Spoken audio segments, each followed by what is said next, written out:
Arrivons maintenant à cette partie qui est la convergence et la divergence d'une suite. Qu'est-ce qu'une suite convergente et qu'est-ce qu'une suite divergente? On commence par la convergence d'une suite. Tout d'abord, si la limite, lorsque n tend vers plus l'infini de la suite un, est une constante, alors on dit que un est convergente vers L. Alors ce qui est important ici est que la limite de un n'est pas infinie, est une constante L. Prenons un exemple, la limite lorsque n tend vers plus l'infini de 1 sur n plus 2 est égale à plus 2, car 1 sur n tend vers 0 et plus 2, donc cette limite est égale à 2. D'où on peut déduire que cette suite est convergente et elle converge vers 2. Alors pour visualiser un peu, on peut voir cette suite sur un repère. Le premier terme est u1, car n différent de 0, donc le premier terme est égal à 2 plus 1, c'est égal à 3.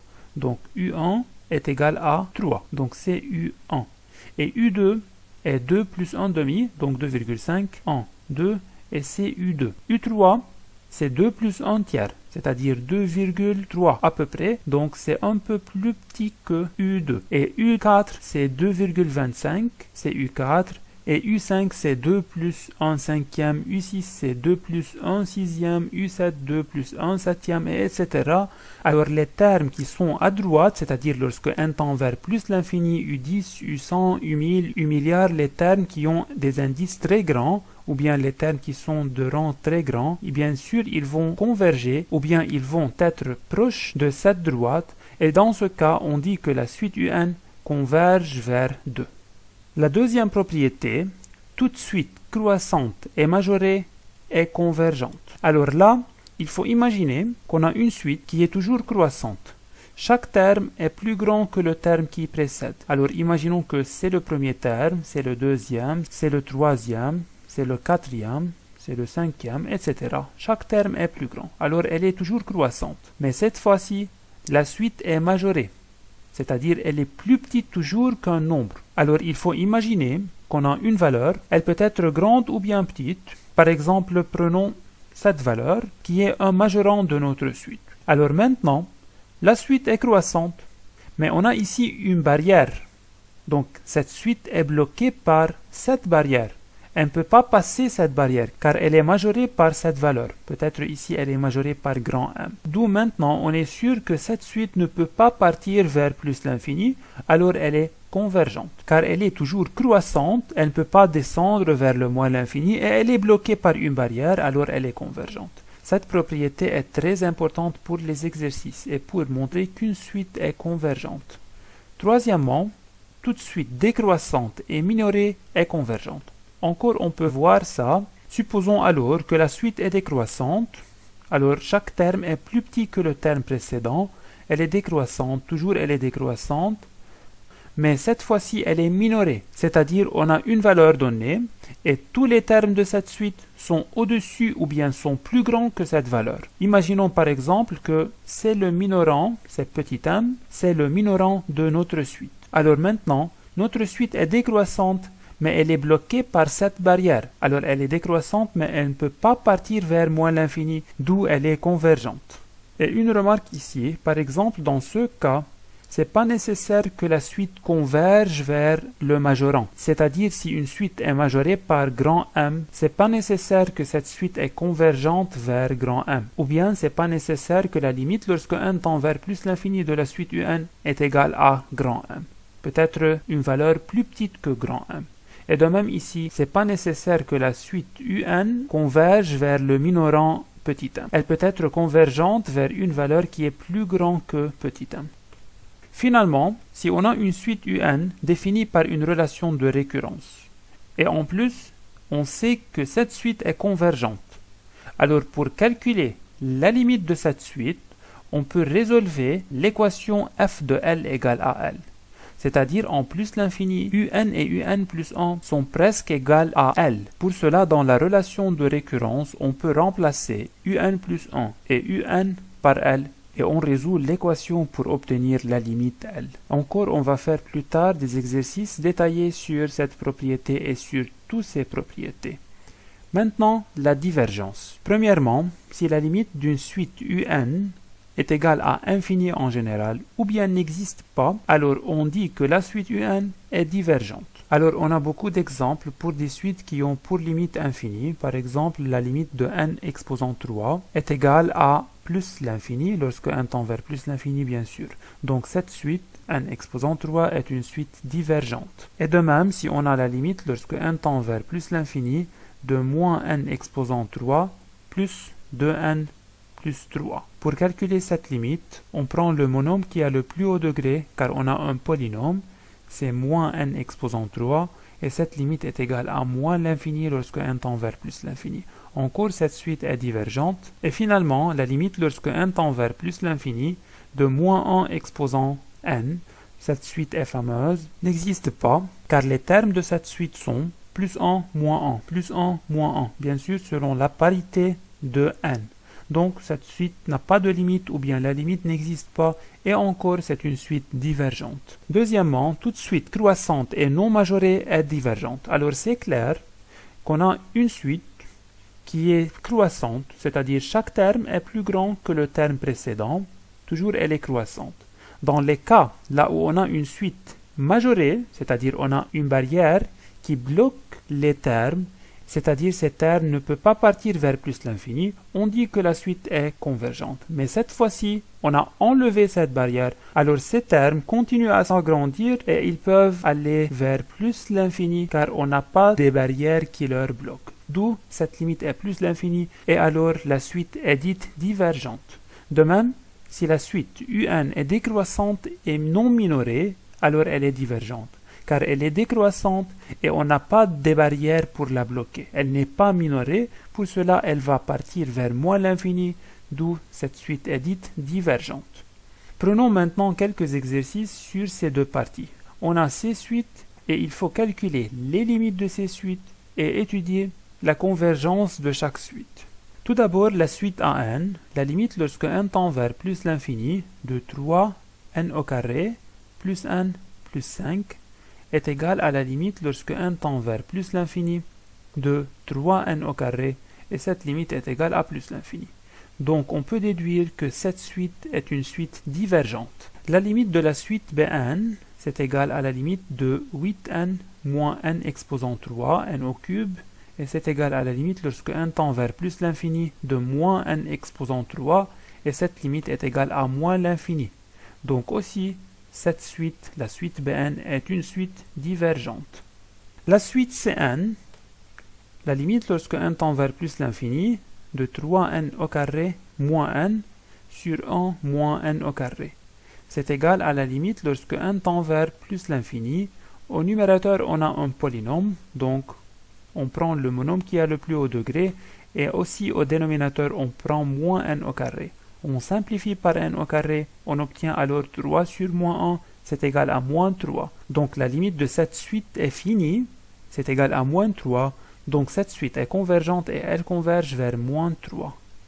La suite de n, limite lorsque n tend vers plus l'infini, de radical de n moins n. Là, on n'a pas un polynôme pour prendre le monôme qui a le plus haut degré. Alors il faut calculer la somme des limites. On a ici radical de n tend vers plus l'infini et moins n tend vers moins l'infini. Donc plus l'infini moins l'infini, une forme indéterminée. Pour cela, on peut prendre par exemple n en facteur. Alors c'est égal à la limite lorsque n tend vers plus l'infini de n facteur radical de n sur n moins 1. En multipliant ici par radical de n le numérateur et le dénominateur, on obtient la limite lorsque n tend vers plus l'infini de n facteur 1 sur radical de n moins 1. On a maintenant un produit de deux suites. La première est n qui tend vers plus l'infini et la deuxième est la parenthèse qui est 1 sur n moins 1. 1 sur n tend vers 0 et moins 1, donc la deuxième suite tend vers moins 1. Donc en faisant le produit, on obtient la limite qui est moins l'infini. Finalement, la suite En égale à radical de n moins n sur 2n plus 1. Et la limite lorsque n tend vers plus l'infini de En, c'est égal à la limite lorsque n tend vers plus l'infini de radical de n moins 1 sur 2n plus 1. Au numérateur, on a plus l'infini moins l'infini, une forme indéterminée, et au dénominateur, on a plus l'infini. On va prendre alors au numérateur et au dénominateur n en facteur. On obtient la limite lorsque n tend vers plus l'infini de n facteur. De même là, on obtient 1 sur radical de n moins 1. Et au dénominateur, on obtient n facteur 2 plus 1 sur n. Alors simplifions tout d'abord par n. On obtient la limite de ce quotient. Tout d'abord, 1 sur radical de n tend vers 0. Et 1 sur n aussi tend vers 0. D'où le numérateur tend vers moins 1 et le dénominateur tend vers 2.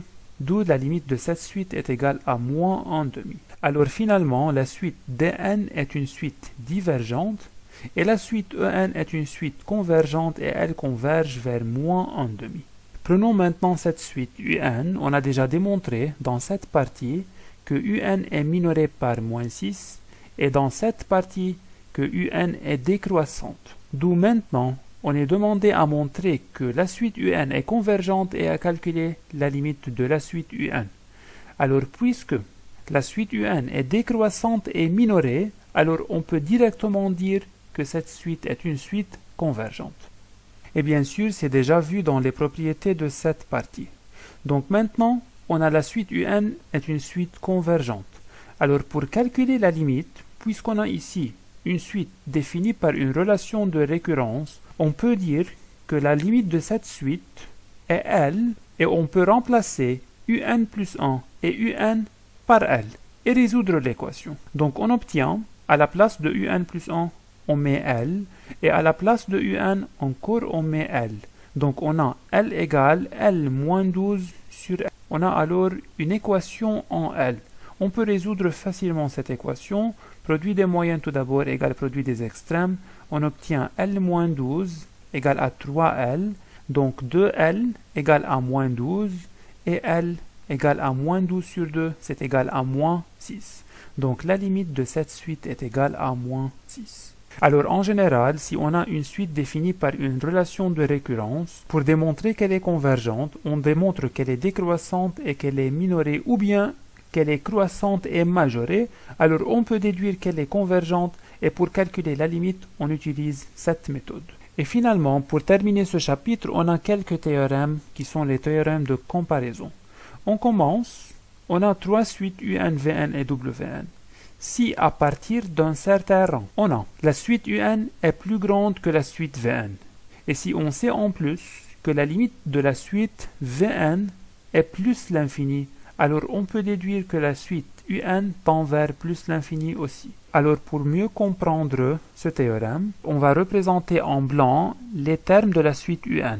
C'est la suite un, peut-être elle est croissante, décroissante, c'est pas nécessaire qu'elle soit une suite monotone. Mais cette fois-ci, on a une suite Vn, qu'on va la représenter par la couleur verte, et cette suite Vn est toujours plus petite que la suite un, c'est-à-dire V0 est plus petit que U0 toujours, et V1 est plus petit que U1.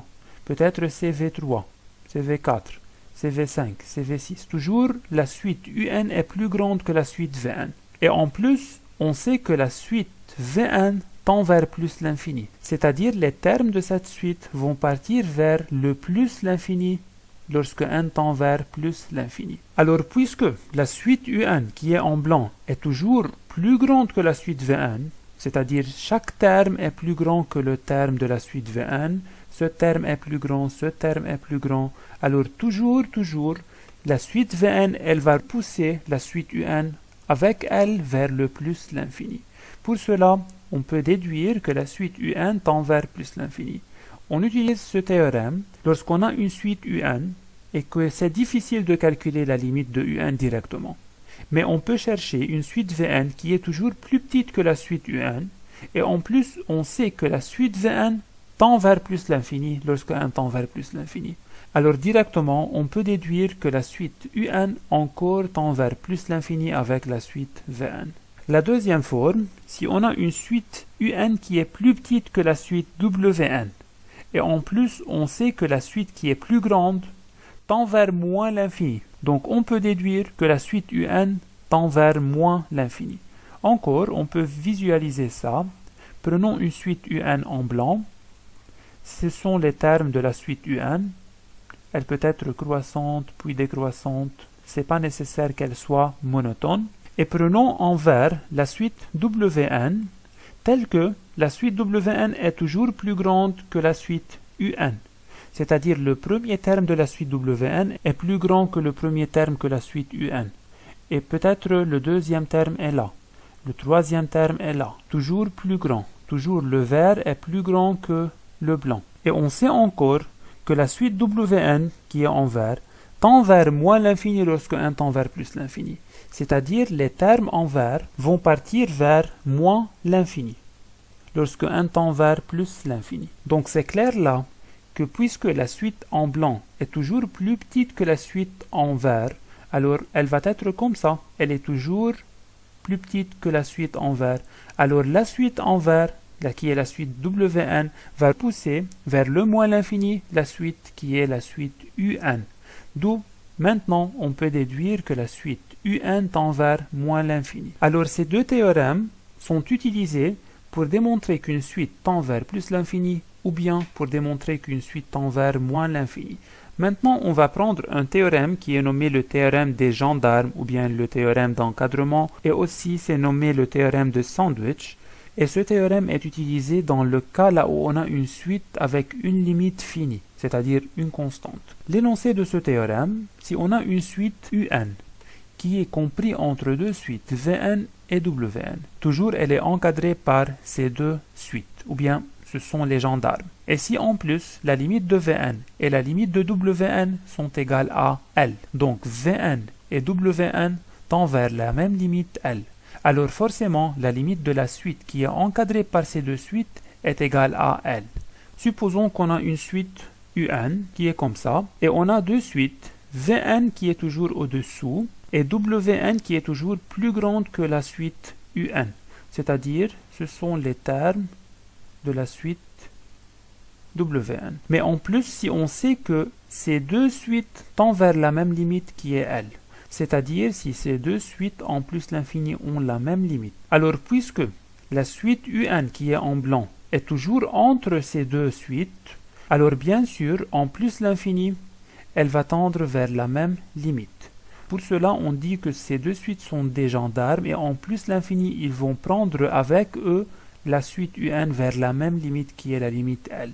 Alors pour appliquer ce théorème, il faut tout d'abord démontrer que la suite Un est comprise entre les deux suites Vn et Wn, et après il faut calculer la limite de la suite Vn et la limite de la suite Wn, et il faut remarquer que les deux limites sont égales pour déduire que la limite de Un est la même limite que ces deux suites, c'est-à-dire la limite de Un est égale à L.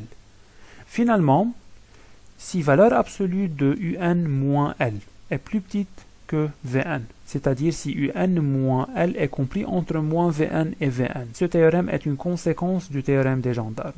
Et en plus, si on sait que Vn tend vers 0, alors, puisque Vn tend vers 0, et toujours la valeur absolue de Un moins L est plus grande que 0, alors la limite de Un moins L tend vers 0. Pour cela, la limite de Un tend vers L.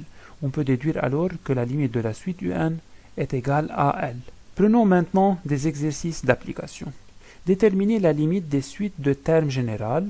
La première suite est AN est égale à moins 1 exposant N sur N au carré. Alors, puisqu'on a ici moins 1 exposant N, alors on ne peut pas calculer la limite de cette suite qui est au numérateur. Pour cela, on peut remarquer que toujours moins 1 exposant N est compris entre moins 1 et 1. Alors, pour obtenir au milieu la suite AN, il faut diviser toute l'inégalité par N au carré, qui est une valeur positive. Et bien sûr, ici, on a N plus grand ou égal à 1. Donc, ce terme est toujours positif strictement, c'est-à-dire l'inégalité ne change pas. On obtient alors au milieu moins 1 exposant N sur N au carré, et à l'extérieur, on obtient moins 1 sur N exposant 2 et 1 sur N exposant 2. Alors, on a la suite AN est encadrée par deux suites. La première est Vn par exemple et la deuxième est Wn. Alors, pour utiliser le théorème des gendarmes, il faut calculer les limites de ces deux suites. La limite de la première suite lorsque n tend vers plus l'infini, qui est moins 1 sur n au carré, est égale à 0. Et la limite lorsque n tend vers plus l'infini de 1 sur n au carré encore est égale à 0. D'où on peut déduire que les deux suites qui sont à l'extérieur tendent vers la même limite qui est 0, alors la suite qui est à l'intérieur tend aussi vers la même limite, c'est-à-dire la limite lorsque n tend vers plus l'infini de an est égal à 0. D'où dans cet exemple, on a vu comment on peut appliquer le théorème des gendarmes. Prenons un autre exemple, la suite Bn est égale à sinus n moins 2n sur n plus 1. Aussi, la limite de la suite sinus n est indéfinie, n'existe pas. Pour cela, il faut commencer par cette suite, il faut encadrer cette suite, et on sait bien que sinus n est toujours compris entre moins 1 et 1. Retranchons alors de la double inégalité de n. On obtient au milieu sinus n moins 2n. On a là 1 moins 2n et là moins 1 moins 2n. Divisons maintenant pour obtenir la suite bn au milieu. Il faut diviser sinus n moins 2n par n plus 1. Alors divisons par n plus 1 qui est un nombre qui est positif strictement. Donc l'inégalité ne change pas. On obtient au milieu sinus n moins 2n sur n plus 1. À gauche, on obtient moins 1 moins 2n sur n plus 1, et à droite on obtient 1 moins 2n sur n plus 1. Alors maintenant, on a encadré la suite Bn par deux suites. La première est Vn et la deuxième est Wn. Alors il faut calculer les limites des suites Vn et Wn. Tout d'abord, la limite lorsque n tend vers plus l'infini de la suite Vn, c'est-à-dire de moins 1 moins 2n sur n plus 1, est égale à la limite lorsque n tend vers plus l'infini de moins 2n sur n. Et cette limite est égale à moins 2. Et de même, la limite lorsque n tend vers plus l'infini de 1 moins 2n sur n plus 1 est égale à la limite lorsque n tend vers plus l'infini de moins 2n sur n. Aussi, on a pris le monome qui a le plus haut degré au numérateur et au dénominateur. On simplifie par n, on obtient moins 2. D'où, puisque les limites des suites Vn et Wn sont égales, alors on peut déduire que la limite de la suite qui est à l'intérieur est la même. D'où la limite lorsque n tend vers plus l'infini de la suite Bn est égale aussi à moins 2.